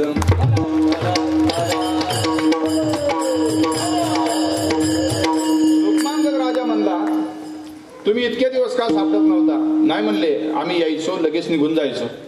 पण आज सापडण्याचं कारण काय. आमचं स्वर्गातलं विमान बंद पडलं तुमच्या बागेत. ते विमान चालू होत नाही. त्याच्यामुळं आम्ही सापडलं गेलो, नाही तर सापडलं नसतो. मग आम्हाला स्वर्गामध्ये जायचं असं रुक्मांगद राजाला त्या इंद्राच्या शिपायांनी सांगितलं. रुक्मांगद राजा म्हणला तुमचं विमान कशाने चालू होईल. त्या इंद्राच्या सेवकांनी सांगितलं हे विमान वैकुंठातलंय, स्वर्गातलंय, त्याचे स्पेअर पार्ट पृथ्वीवरती मिळणार नाहीत, कारण ते तिथं तयार झाले ना. आमचं विमान चालू कशाने होईल. त्यावेळेस इंद्राच्या सेवकांनी सांगितलं या मृत्यू लोकामध्ये हे विमान चालू होणं कठीण आहे. पण आम्ही असं ऐकलंय, आपलं भारतीय तत्वज्ञान पुराण असे सांगतात, संत असे सांगतात. इंद्राचे सेवक सांगत होते या मृत्यू लोकामध्ये आज एकादशी, त्या दिवशी नेमकी एकादशी होती. आणि आजच्या एकादशीच्या दिवशी तुमच्या नगरामध्ये जर कोणी उपवासी असेल अथवा उपवास केला असेल, त्यांनी जर विमानाला स्पर्श केला तर त्याच्या स्पर्शाने विमान उड्डाण होईल. रुक्मांगद राजांनी नगरामध्ये दौंडी द्यायला सांगितलं. आजच्या दिवशी कोणी उपवास केला असेल अथवा उपवासी असेल त्याच्या हाताच्या स्पर्शाने स्वर्गातलं विमान उड्डाण होईल. आणि जर विमान उड्डाण झालं तर रुक्मांगद नावाचा राजा त्याला 5 गाव बक्षीस देणार. अख्ख्या नगरात दौंडी, पण एकाने एकादशी केली नव्हती. अख्ख्या नगरात दौंडी. शेवटी ते दौंडी देणारे बाहेर येत असताना सांगत होते की बाबा कुणी आजच्या दिवशी एकादशी धरली असेल, उपवासी असेल अथवा उपवास केला असेल आणि त्याच्या हाताच्या स्पर्शाने स्वर्गातलं विमान उड्डाण झालं तर रुक्मांगद नावाचा राजा 5 गाव बक्षीस देणार. कुणीही गावात उपवास केला नव्हता. शेवटी ती दौंडी गावाच्या बाहेर येता येता शेताकडे राजाच्या जवळ येत असताना एक 80 वर्षाची म्हातारी काठी टेकत वाकली होती म्हातारी आणि चालत चालली होती. आणि चालता चालता तिने दौंडी ऐकली. जर कुणी उपवासी असेल अथवा उपवास केला असेल आणि स्वर्गातलं विमान जर त्याच्या स्पर्शाने उड्डाण झालं तर रुक्मांगद नावाचा राजा 5 गाव बक्षीस देणार. वाकलेली म्हातारी 7-12 म्हणल्या उभी झाली. 7-12 सगळ्यांना 5 गावाचा 7-12 मिळणार आहे का, एका गावाचा नाही. मग तुम्हाला काय वाटलं म्हातारीने उपवास केला होता का. नाही, म्हातारीने उपवास नव्हता केला. म्हातारीची सून घरात उपाशी होती. आता त्या सुनेने उपवास केला होता का. उपवास केला नव्हता. तिला सकाळी नवऱ्याने मारलं होतं. आता कशाहून मारलं होतं ते नाही सांगत. आता त्याचा नाही वेळ घेतला. तिला सकाळी नवऱ्याने मारलं होतं, तिने स्वयंपाकच केला नाही, राहिली उपवासी. बाकीच्यांनी खाऊन घेतलं होतं, शिळपाकं होतं ते. ही तशीच रडत रडत उपवाशी राहिली. ती म्हातारी म्हणली माझी सून उपवाशी. ठीक आहे बोलवा तिला. तशी नाही येणार, नवऱ्याला बोलवा. मग तिचा नवरा, ती सून, म्हातारी, ही राजाची शिपाई आले बागेमध्ये. बागेमध्ये बंद पडलेलं विमान होतं. आता ते बंद पडलेलं विमान सांगितलं की त्या जी उपवाशी होती तिचा हाताचा स्पर्श होऊ द्या म्हणून. ती विमानाजवळ गेली. ते इंद्राचे सेवक विमानात बसले. फळं फुलं सगळं विमानात ठेवलं. हिने फक्त हाताचा स्पर्श केला. जी उपवाशी होती त्या सून तिने फक्त स्पर्श केला विमानाला. असं म्हणतात ते विमान चालू झालं आणि स्वर्गात निघून गेलं. रुक्मांगद राजाला आश्चर्य वाटलं. म्हणजे काय आश्चर्य असेल एकादशी करणाऱ्याचं. जर स्वर्गातलं विमान त्याच्या स्पर्शाने उड्डाण होत असेल. महाराज विमान काय येतं आपल्याला घ्यायला. आपली जर पुण्याई असेल भजन केलेल्याची, तुकाराम महाराजांसारखे एक दिवस आपल्याला सुद्धा विमान येईल. आपली पुण्याई कमी पडते म्हणून विमान येत नाही. पुण्याईच्या बळावरती काही होऊ शकतं. अरे पुण्यच होतं ना तिचं एकादशीच्या दिवशीचं, म्हणूनच ते विमान उड्डाण झालं ना. त्या दिवशी राजाने सांगितलं अख्ख्या नगरामध्ये एकादशी करायची. लहान लेकरापासून म्हाताऱ्या माणसापर्यंत अख्खं नगर प्रत्येक येणारी 15 दिवसाची एकादशी करील. आणि त्या दिवसापासून वर्ष राजाच्या नगरामध्ये एकादशी होत होती. एक दिवस भगवंताला दया आली. अरे म्हणले काय या जगातलं विश्वातलं असं नगर आहे, त्या रुक्मांगद राजाचं गाव आहे की त्या गावाला त्या ठिकाणी अख्खी माणसं एकादशी करतात. देवाला दया आली. देवाने स्वर्गातलं विमान पाठवून दिलं आणि रुक्मांगद नावाचं जे नगर आहे अख्खं ते नगर सगळं विमानामध्ये बसवलं. रुक्मांगद एकादशी आणि नगरी नेली. जगातलं पहिलं गाव आहे हे की अख्खं गावच्या गाव वैकुंठाला गेलं. माणसं त्या गावातली जळाली नाहीत. त्या माणसातली माणसं जळाली नाहीत महाराज. देहा सकट वरती गेलेलं गाव आहे ते रुक्मांगदी एकादशी. म्हणून अभंगाच्या पहिल्या चरणामध्ये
कारणे एकादशीचा छंद तेने परमानंद प्रगटला. छंद असावा कशाचा? तर हरिनामाचा छंद असावा, एकादशीचा छंद असावा, भगवंताच्या पूजेचा छंद असावा, नामस्मरणाचा छंद असावा. अनेक प्रकारचे छंद आहेत. याच्यापैकी एखादा छंद जो भगवंताच्या जवळ घेऊन जाणार आहे तो छंद आपण आपल्या जीवनामध्ये करावा. रुक्मान गदानं एकादशीचा छंद केला आणि त्याचा परिणाम, त्याचा प्रभाव, त्याला प्रसाद असा मिळाला की अख्ख्या गावाला, म्हणून गावामध्ये भजन करणारी माणसं 4 असू द्या महाराज, 4 असू द्या, त्यांनी केलेलं भजनाचं पुण्य अख्ख्या गावाच्या कामाला येतं. कधी कधी माणसं म्हणतात आम्ही करतो म्हणून होतं. नाही नाही महाराज, हे भजनाची ज्या गावाला पुण्य आहे त्याच गावामध्ये विकास होत असतो महाराज. मी नाही म्हणत, त्याला ओवी सांगतो तुम्हाला. जे गावी वसती माझे भक्त तत्संगे तो गाव पुनीत, जे देशी वसले साधू संत तो देश पवित्र त्याचेने. अरे ज्या गावामध्ये माझं भजन होतं त्या भजनाच्या पुण्याने ते गाव पवित्र होतं. आणि ज्या देशामध्ये माझे साधू संत राहतात त्या साधू संतांच्या राहण्यानं तो देश पवित्र होत असतो. पवित्र ते कुळ पावन तो देश. म्हणून 4 जरी लोक भजन करणारे असले ना तरी त्या 4 लोकांचं पुण्य अख्ख्या गावाच्या कामाला येतं महाराज. रुक्मांगद राजाने एकादशीचं केलेलं पुण्य अख्ख्या नगराच्या कामाला आलं आणि अख्खं नगर निघून गेलं वैकुंठाला. तसाच आपल्या भारत देशामध्ये एक राजा झाला आपल्या बार्शी गावचा, त्याचं नाव अंबरीश. देश चालवला त्यांनी एक काळ. तो एकादशी धरायचा आणि दुसऱ्या दिवशी एकादशीचं पारणं फेडायचा. महाराज दुर्वास ऋषी आले. दुर्वासांच्या अगोदर राजाने फक्त हातावरती पाणी तुळशीपत्र घेऊन उपवास सोडला, एवढंच फक्त हे केलं होतं. आणि दुर्वासांनी दिलेला शाप, त्या शापासाठी भगवंताने एकादशी करणाराचा शाप अंगावरती घेतला महाराज. माझ्या भक्ताला त्रास होऊ नये म्हणून देवानी 10 गर्भवास सोशी वनमाळी अंबरीशीसाठी जन्म सोशी येले आणि दृष्ट निर्दळलेले किती एक अंबरीशा कारणे द्वादशीचा छंद तेने परमानंद प्रगटला.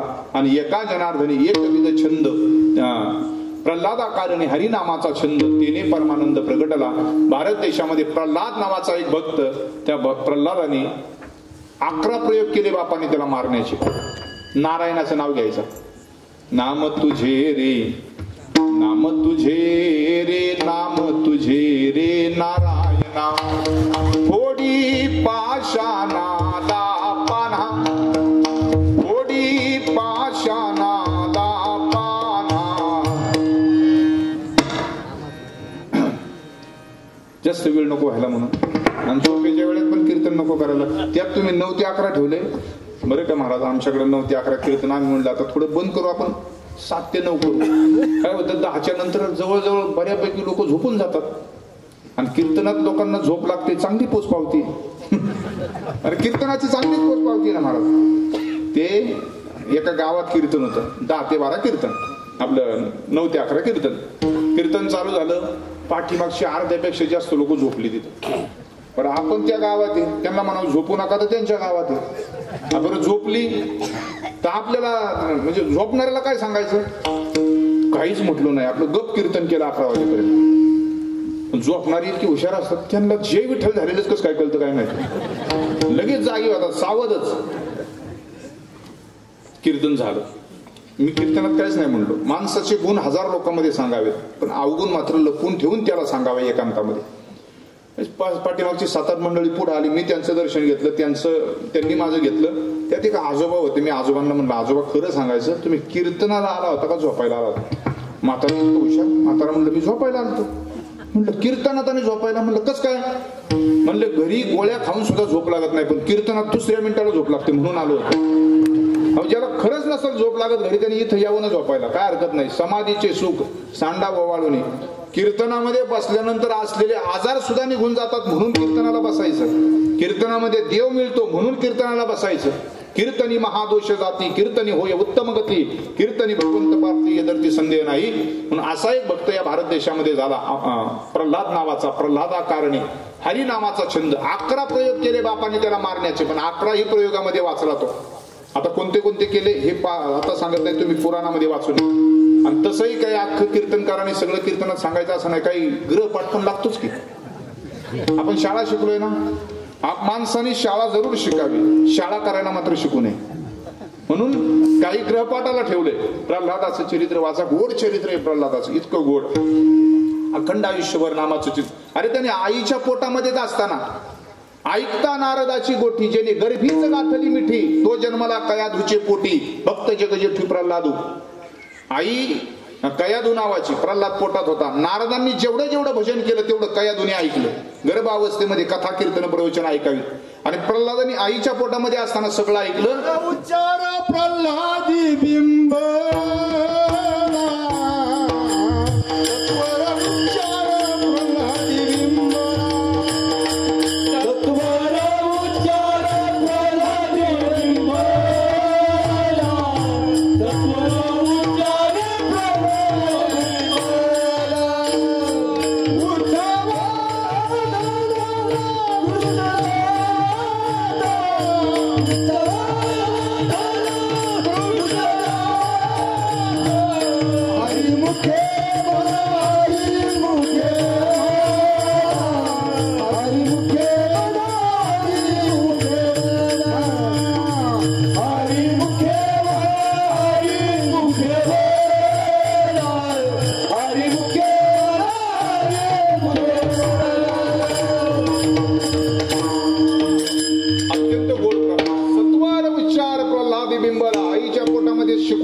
नारायणाचं नाव.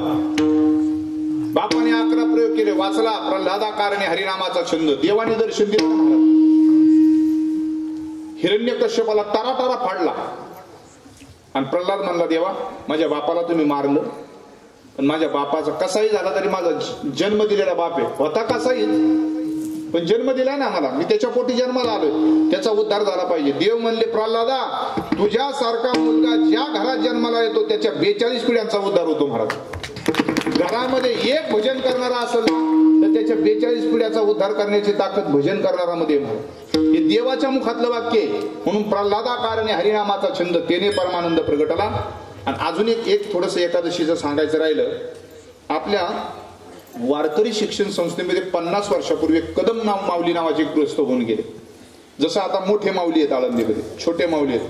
छोट्या माऊलींच्या माध्यमातून सप्ताह होतोय आपल्या भंडारा डोंगरच्या पायथ्याला.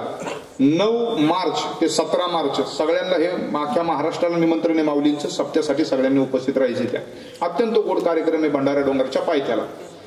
तर ही 2 मंडळी आता महाराष्ट्रामध्ये आहेत, मोठे कदम माऊली, छोटे कदम माऊली. आणि त्यांच्या अगोदर 50 वर्षापूर्वी एक सातारा जिल्हा कराड तालुका हंबरवाडी नावाचं गाव आहे, तिथं कदम माऊली नावाचे गृहस्थ झाले. त्यांच्या गावाला आजही भेट द्यायला जा. त्यांच्या गावामध्ये पोरग जन्माला आलं की 5वीला माळ असते. अख्खं गाव माळकरी. त्यांच्या गावामध्ये नुसती माणसाला नाही, त्या गावातल्या जनावरांना, बैलांना सुद्धा एकादशी असते. कुणाला? मी काय म्हणतो का वेगळं? हे खरे छोटे मोठे जे माऊली झाले आपल्या तिथं कराड तालुक्यामध्ये हंबरवाडी नावाचं गाव तुम्ही लिहून घ्या. कधी भेटायला जाणार ते गुगलवर सर्च करा. तिथल्या गावामध्ये आज बैल सुद्धा एकादशी करतात. तुम्ही म्हणाल महाराज आम्हाला एकादशीला किलोभर खिचडी लागते. बैलांनी काय खायचं? काय खात असते सांगा बरं? भुईमुगाचा पाला आणि ऊसाचं वाढ टाकलं जातं खायला. आजही आपल्या भारतातलं, आपल्या महाराष्ट्रातलं असं एक गाव आहे की ज्या गावात अख्खं गाव एकादशी करतं महाराज. आणि अशी पुण्यवान गावं आपल्याकडे, म्हणूनच महाराष्ट्र तितका पुण्यवान आहे महाराज.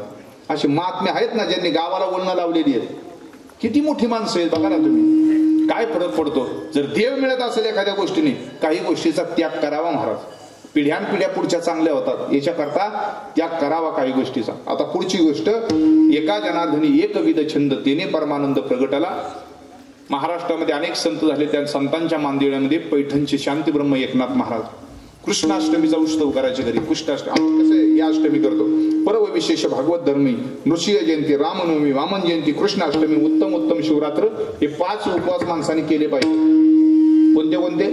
पर्व विशेष भागवत धर्मी, नृसिंह जयंती, रामनवमी, वामन जयंती, कृष्णाष्टमी आणि शिवरात्र, जो पर्वाचा उपवास येणार शिवरात्र, हे 5 उपवास माणसाने केले पाहिजे.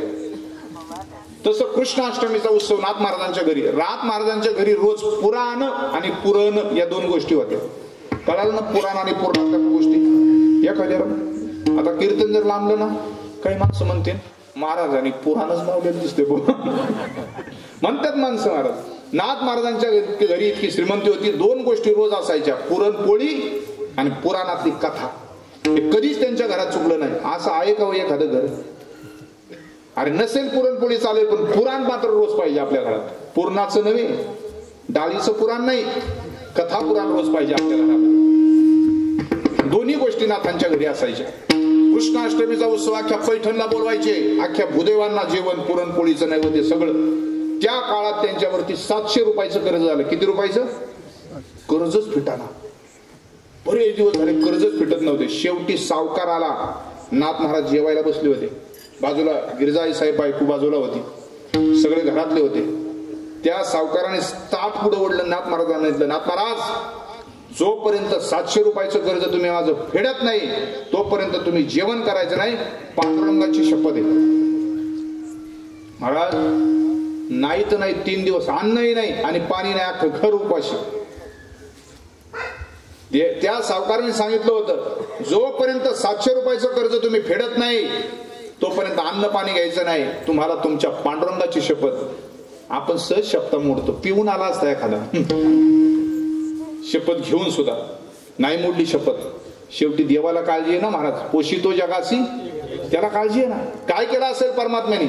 अरे परमात्म्याने नाथ महाराजांच्या हाताखाली उद्धव नावाचा एक सेवक होता. पांडुरंग परमात्म्याने उद्धवाचं रूप घेतलं. हातामध्ये ती 700 रुपयाची हुंडी घेतली. उद्धव सावकाराकडे गेला. ते 700 रुपयाचं जे कर्ज होतं ते सावकाराकडे देऊन टाकलं आणि त्याला आपल्याला एक पोच पावती मिळते. आपण बँकेत जरी पैसे भरले तरी एक पावती मिळते बघा. एक बँकेकडे राहते, एक आपल्याकडे राहते. तशी पोच पावती सावकाराकडनं आणली. भगवंतच उद्धव झाला होता. त्या भगवंत रूपी उद्धवानं नाथ महाराजांच्या हातामध्ये ती पावती दिली. नाथांना सांगितलं, 700 रुपयाचं कर्ज या ठिकाणी आपलं फिटलं, असं उद्धव सांगतोय, भगवंत रूपी उद्धव. आणि त्या दिवशी नाथ महाराज जेवले. महाराज एकोबाचे ऋण हेडी ऋषिकेशी, एकोबाचे ऋण हेडी ऋषिकेशी.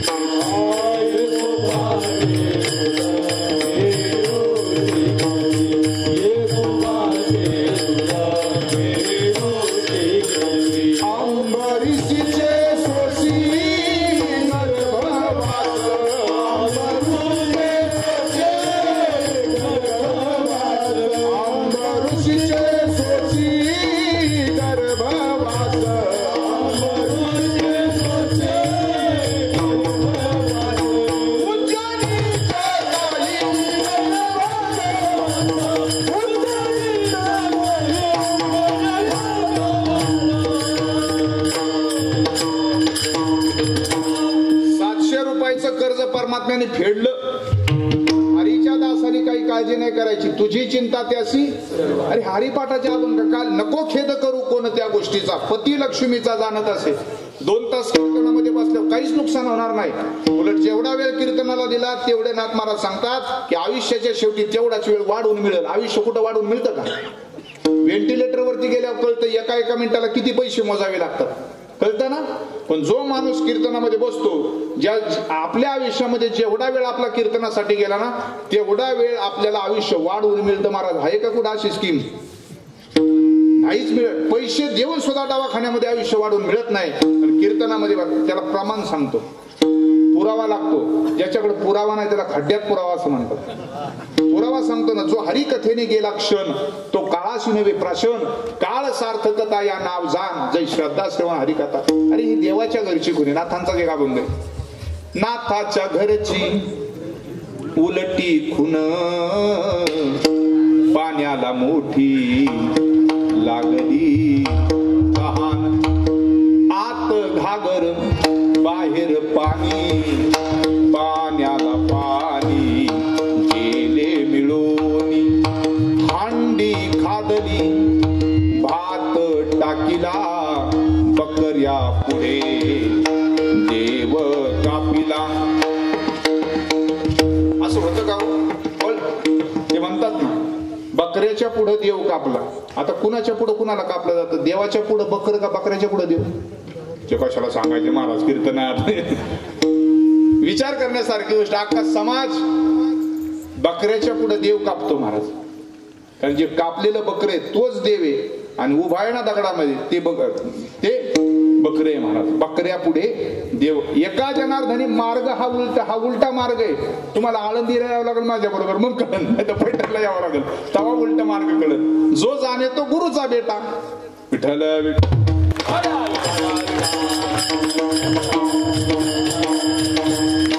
एका जनार्दनी एकविध छंद,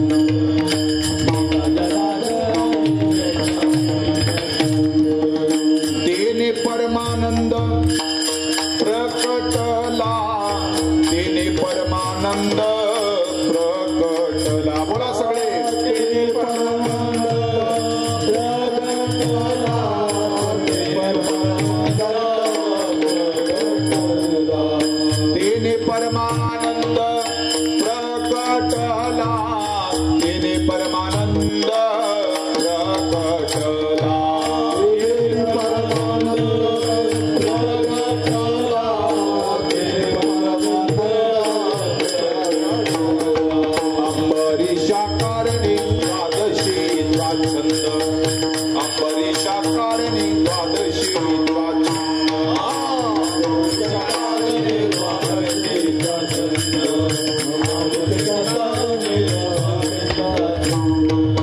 तेने परमानंद प्रकटला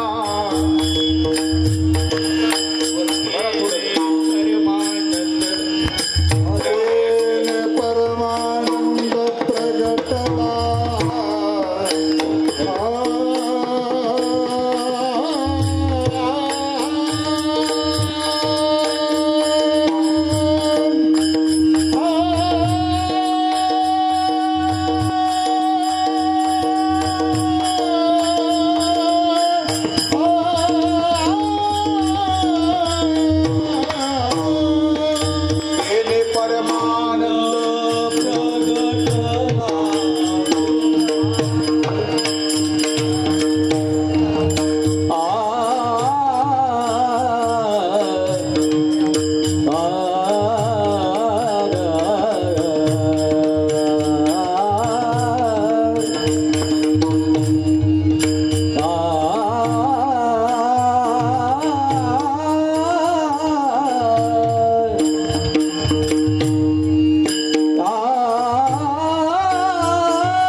जनसमुदाय, पुरुष मंडळी, माता भगिनी, अधिकार संपन्न सगळे टाळकरी, सगळे गायक, दोनही वादक, गोड वाजवलं, गोड गायलं.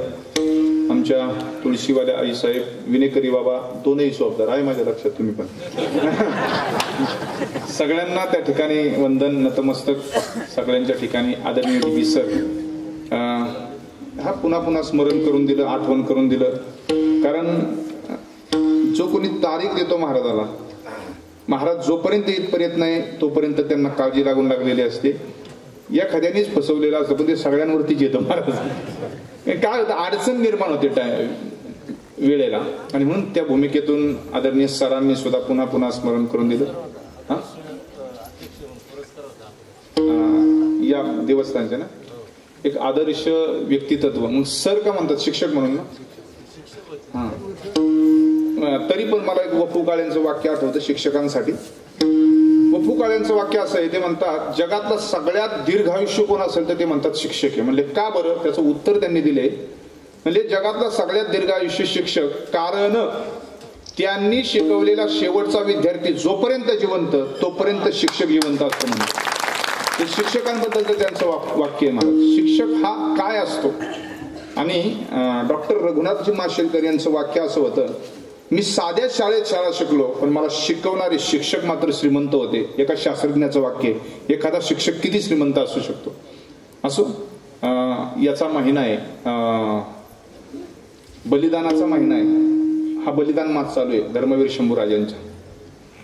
आपण 40 दिवस महाराष्ट्रातली तरुण पोरं पायामध्ये चपला घालत नाहीत, उपवास करतात, एक भुक्त राहतात. इतकी सुद्धा निष्ठावान माणसं आहेत बरं का महाराष्ट्रामध्ये आजही. देश धर्म पर मिटने वाला, शेर शिवा का छावा था, महापराक्रमी परम प्रतापी, एक ही शंभू राजा था.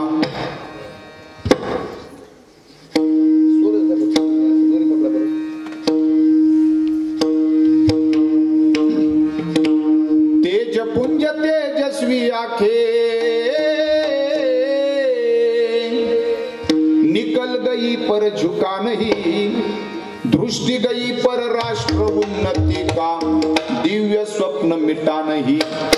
देश धर्म पर मिटने वाला शेर शिवा का छावा था, महापराक्रमी परम प्रतापी एक ही शंभू राजा था। जिह्वा कटी खून बहाया, धर्म का सौदा किया नहीं, शिवाजी का वो बेटा था, गलत राह पर चला नहीं। देश धर्म पर मिटने वाला शेर शिवा का छावा था, महापराक्रमी परम प्रतापी एक ही शंभू राजा था। दोनों पैर कटे शंभू के, ध्येय मार्ग से हटा नहीं। अरे हाथ कटे तो क्या हुआ, सत्कर्म से कभी छुटा नहीं। देश धर्म पर मिटने वाला शेर शिवा का छावा था, महापराक्रमी परम प्रतापी एक ही शंभू राजा था। मातृभूमि के चरण कमल पर, मातृभूमि के चरण कमल पर जीवन पुष्प चढ़ाया था। अरे हे दूजा कोई दुनिया में जैसा शंभू राजा था। देश धर्म पर मिटने वाला शेर शिवा का छावा था, महापराक्रमी परम प्रतापी एक ही शंभू राजा था। कोटि कोटि कंठों में तेरा, कोटि कोटि कंठों में तेरा आज जय जयकार है। आमर शंभु तू अमर हो गया, तेरी जय जयकार है। देश धर्म पर मिटने वाला शेर शिवा का छावा था, महापराक्रमी परम प्रतापी एक ही शंभू राजा था। छत्रपति शिवाजी महाराज की जय, वीर संभाजी महाराज की जय, हर हर महादेव। महाराष्ट्रातल्या आमच्या तरुण पोरांना एकच सांगणं, महाराष्ट्रातल्या तरुण पोरांना एकच सांगणं, पोरांनो गाढवाच्या विचारानं जगाल तर माती व्हाल, शिवरायांच्या विचारानं जगाल तर छत्रपती व्हाल। ही ताकद त्यांच्या विचारामध्ये, कुणाच्याही विचाराने नाही जगायचं। हे साधू संत आहेत ना आपल्याला शिकवायला सांगायला।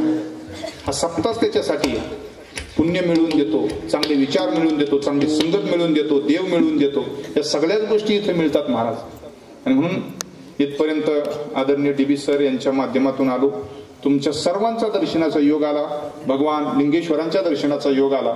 सगळ्यांना वंदन करून किंबहुना तुमचे केले हे धर्म कीर्तन सिद्धी नेले, येत माझे चिवरले पायक पण झोपणाला लागले। मग करू का एक तास अजून कीर्तन। सहज ब्रह्मरसाचे पारणी केले अर्जुनाला गी नारायणी, तिये अवसरी पाहुणे पातलो आम्ही जय विठ्ठल।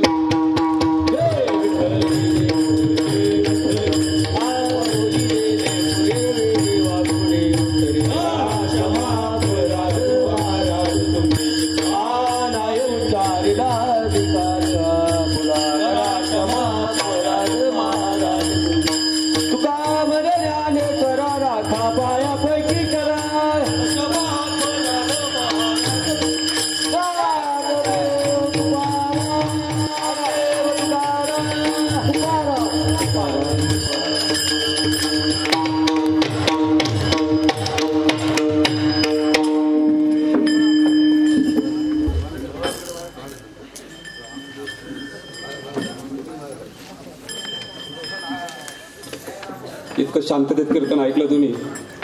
हात जोडून विनंती करतो, कृपया महाराजांचा ऋणनिर्देश होईपर्यंत कृपया कोणी जागा सोडू नका। सालाबादाप्रमाणे आपल्या लिंगेश्वराच्या पवित्र दरबारामध्ये अगदी उत्साहाच्या वातावरणात सुसंपन्न होत असलेल्या या अखंड हरिनाम सप्ताहाचं आजचं मौलिक असं कीर्तन हरिभक्तपरायण समाज प्रबोधनकार संतोष महाराज पायगुडे आपल्या पुणे जिल्ह्यातील शेजारच्या यांनी सुश्राव्य असं कीर्तन या ठिकाणी केलं. कीर्तनाविषयी मी 2 मिनिटं आपले घेणार आहे. त्यानंतर परंपरेप्रमाणे महाराजांचा आपण यथोचित सत्कार करणार आहे आणि आजच्या झालेल्या कार्यक्रमांचं आभार मानून हा कार्यक्रम या ठिकाणी संपणार आहे. महाराजांच्या कीर्तनाविषयी मी 2 वाक्य अशी बोलतो. महाराज, तुम्ही या इतर गावच्या कीर्तनामध्ये शेवटची माणसं झोपलेली असतील, परंतु मी अभिमानाने सांगतो माझ्या गावातला एकही माणूस आज झोपलेला नव्हता.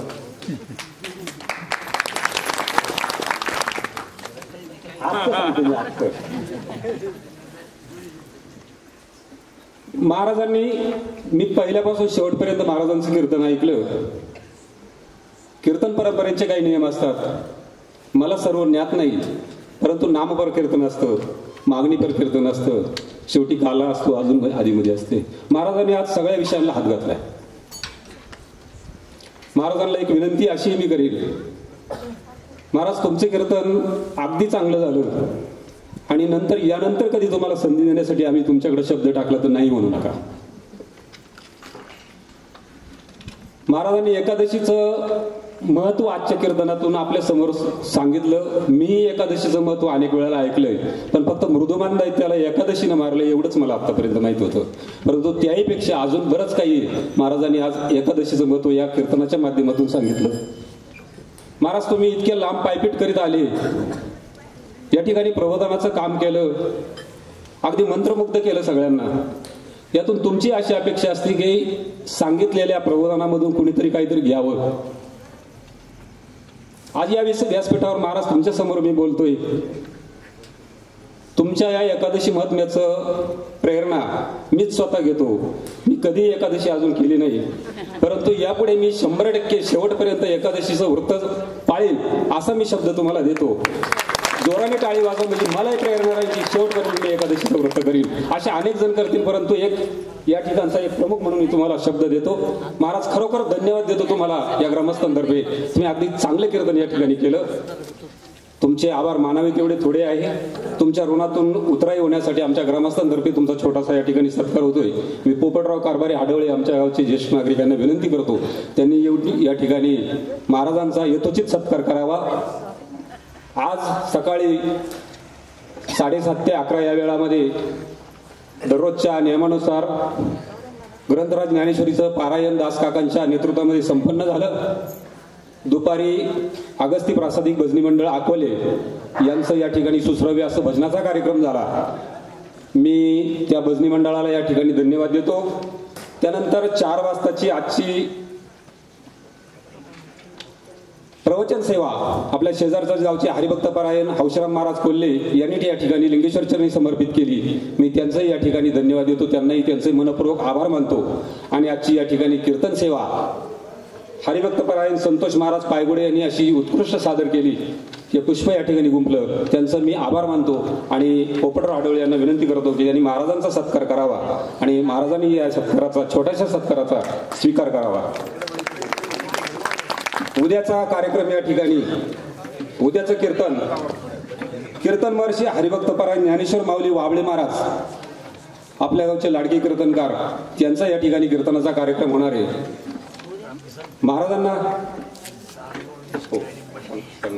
महाराजांना या ठिकाणी अजून एक बातमी मी सांगू इच्छितो. महाराज, आमच्या गावची परंपरा आहे, 32 वर्ष अविरत सेवेची परंपरा हरिभक्त परायण ज्ञानेश्वर माऊली वाबळे महाराजांनी या ठिकाणी गेलेली आहे. ज्या पहिल्या वर्षापासून तर आजचं 32वं वर्ष आहे त्यांचं, त्यांनी एकही वर्ष खंडन न करता या ठिकाणी लिंगेश्वराची सेवा कीर्तनाच्या माध्यमातून केलेली. त्यांचं उद्या कीर्तन आहे, मोठ्या संख्येने उपस्थित राहण्याचं मी आवाहन करतो. तसेच परवाच्या दिवशी महाशिवरात्री आहे. दिवसभर आपण ध्यानस्थ असतो, कार्यक्रमामध्ये व्यस्त असतो, त्यामुळे परवाच्या दिवशी आपल्याला आपल्या काल्याचं तांदूळ निवडण्याचा कार्यक्रम करता येणार नाही. म्हणून उद्याच सर्व माता भगिनींना विनंती, उद्या दुपारी या ठिकाणी तांदूळ निवडण्यासाठी सर्वांनी यायचंय. आपल्याला तो कार्यक्रम उद्याच उरकून घ्यायचा आहे. मठाचे आणि तांदळाचं निवडण्यासाठी सर्व महिलांना मी आग्रहाची विनंती करतो. आणि या ठिकाणी आता कार्यक्रम संपल्यानंतर पाहुण्यासाठी चहा पाण्याची व्यवस्था आहे. सर्व पाहुण्यांनी चहा पान घेऊनच जायचं आहे. पुन्हा एकदा सर्वांनी शांततेत कीर्तन ऐकलं, सर्वांना हात जोडून विनंती करतो आणि आजचा कार्यक्रम संपला असं जाहीर करतो. धन्यवाद.